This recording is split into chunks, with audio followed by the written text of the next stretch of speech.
Hello beautiful people, welcome back to my channel. आज का जो वीडियो है वो टिंकल रेजर के रिव्यू के ऊपर है और मैं आपको इस वीडियो में बताने वाली हूँ कि आप टिंकल रेजर यूज करके कैसे अपने फेशियल हेयर को रिमूव कर सकते हैं घर पे। और उसके अलावा मैं आपको बताऊंगी कि कौन से ऐसे पॉइंट्स है जो आपको ध्यान रखने हैं, which are the dos and which are the don'ts, जो आपको स्ट्रिक्टली ध्यान रखने हैं ताकि आप अपनी स्किन को हार्म ना करें फेशियल हेयर रिमूव करते टाइम यूजिंग दीज रेजर्स। और ये रेजर्स यूज करने के क्या क्या बेनिफिट्स हैं वो भी मैं आपको इस वीडियो में बताऊंगी। सो टाइम वेस्ट करे बिना वीडियो को स्टार्ट करते हैं। वीडियो अच्छे लगे तो प्लीज वीडियो को लाइक करेगा और मेरे चैनल को प्लीज सब्सक्राइब करेगा।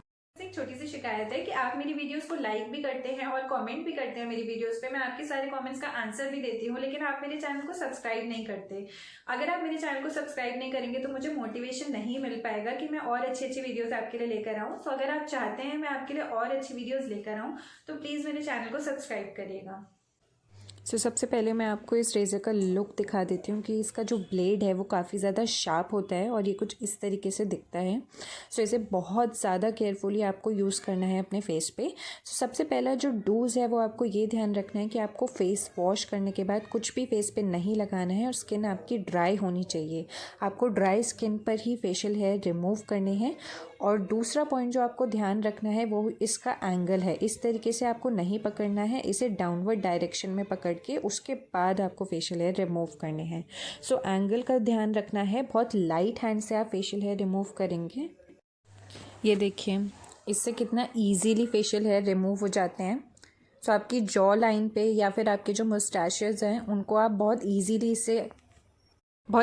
इससे रिमूव कर सकते हैं। और जो मेथड्स होते हैं फेशियल हेयर रिमूव करने के उससे कहीं ज़्यादा इजी और कन्वीनियंट ये मेथड होता है, बिल्कुल पेनलेस होता है। और आप देख ही सकते हैं कि कितनी इजीली फेशियल हेयर रिमूव हो रहे हैं इस रेज़र को यूज़ करके। रेज़र पे आपको दिख रहे होंगे फेशियल हेयर।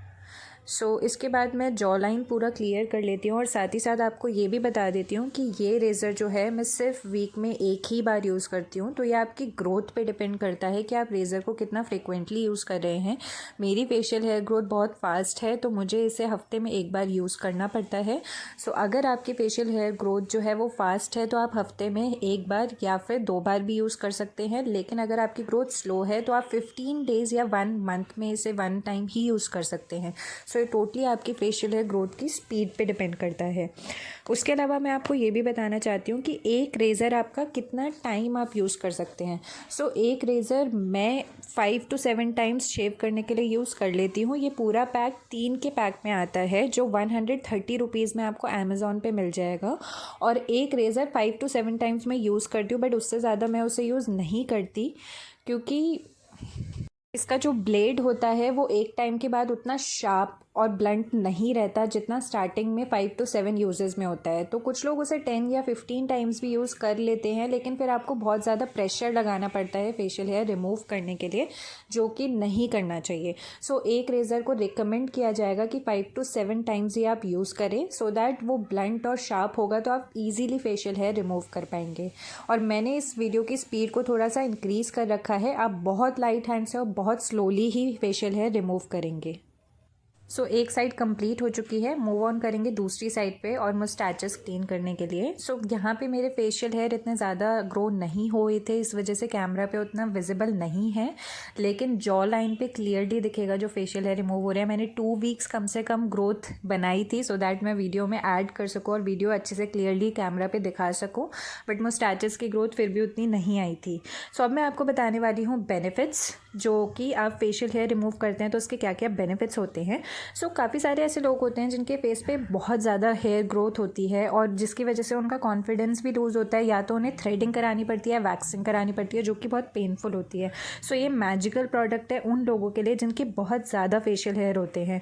आप बीमार हैं या फिर आप किसी सिचुएशन की वजह से, जैसे लॉकडाउन था, घर से बाहर नहीं निकल पा रहे हैं, उस टाइम पर आपके पास अगर फेशियल हेयर रिमूव करने के लिए ये रेज़र है तो आपके लिए एक मैजिकल प्रोडक्ट और मिरेकल प्रोडक्ट बन जाता है, क्योंकि आप इससे ईजिली अपनी मुस्टैचेस और जॉ लाइन पर फेशियल हेयर रिमूव कर सकते हैं।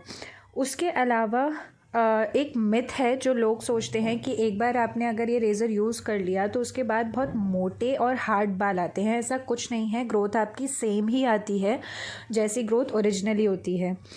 उसके अलावा मैं आपको बताना चाहती हूँ इसका एक बहुत अच्छा बेनिफिट है कि ये हेयर रिमूव करने के साथ हेयर फॉलिकल्स जो होते हैं उनमें जो डर्ट होता है, पॉल्यूशन होता है, उसे भी रिमूव कर देता है और साथ ही साथ आपकी डेड स्किन को भी रिमूव कर देता है, क्योंकि आपके हेयर फॉलिकल्स में जो है डर्ट और डस्ट होती है ये उसे भी साथ साथ रिमूव कर देता है। तो आपका फेस काफ़ी क्लीन लगता है फेशियल हेयर रिमूव करने के बाद। तीसरी चीज़ ये है कि ये बहुत ज़्यादा कॉस्ट इफ़ेक्टिव है। 130 में आपको 3 रेज़र्स मिल जाते हैं। मैंने पियानी का भी रेज़र यूज़ किया है और भी ब्लेड्स यूज़ करे हैं, लेकिन ये वाला रेज़र मुझे सबसे ज़्यादा कॉस्ट इफ़ेक्टिव और इफ़ेक्टिव लगता है, क्योंकि इससे भी सेम टास्क आप कंप्लीट कर लेते हो और सिर्फ 130 रुपीज़ में। आप ये लगा लो, अगर एक रेज़र 5 to 7 टाइम्स चल रहा है और 3 रेज़र्स आपके पास हैं तो आप 21 यूजेस आराम से, यानी 3 से 4 महीने 130 रुपीज़ में अपने फेशियल हेयर रिमूव कर सकते हैं। चौथी चीज़ ये है कि अगर आप इसके बाद मेकअप यूज़ करने वाले हैं तो आपकी स्किन इतनी ज़्यादा स्मूथ हो जाती है कि आप मेकअप का जो एप्लीकेशन है वो बहुत स्मूथ और फ्लॉलेस लगता है। लेकिन आपको मैं एक चीज़ बताना चाहती हूँ कि आप बहुत केयरफुली फेशियल हेयर रिमूव करिएगा। जैसे मैं अभी आईब्रोज़ के बीच में से फेशियल हेयर रिमूव कर रही हूँ, मुझे बहुत प्रैक्टिस हो चुकी है, मैं 2 ईयर्स से कर रही हूँ। लेकिन अगर आप न्यू हैं और अगर आप बिगनर हैं तो आपको बहुत ज़्यादा ध्यान रखना है। मैं आईब्रोज़ पर करना इसे रिकमेंड नहीं करती, मैं सिर्फ आईब्रोज़ के बीच में फेशियल हेयर रिमूव करती हूँ, क्योंकि आईब्रोज़ अगर मैं करती हूँ तो मैं उतनी एक्सपर्ट नहीं हूँ कि मैं आईब्रोज़ क्लियरली कर पाऊँ, इसलिए मैं वो अभी भी बाहर से ही करवाती हूँ। लेकिन बाकी के पूरे फेशियल हेयर मैं खुद रिमूव कर लेती हूँ। जो भी बिगनर्स हैं वो बहुत ध्यान से इसे करें।